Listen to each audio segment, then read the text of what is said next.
Do good, do no harm. That is what the guiding principles of peace and unity asks you to do.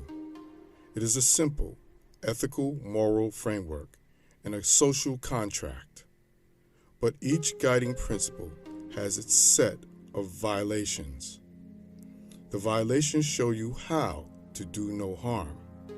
To live according to the guiding principles of peace and unity, you must avoid committing the related violations.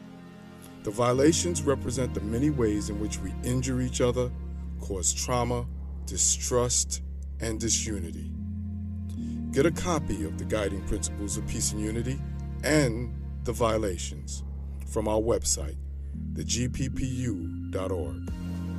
Remember, do good, do no harm.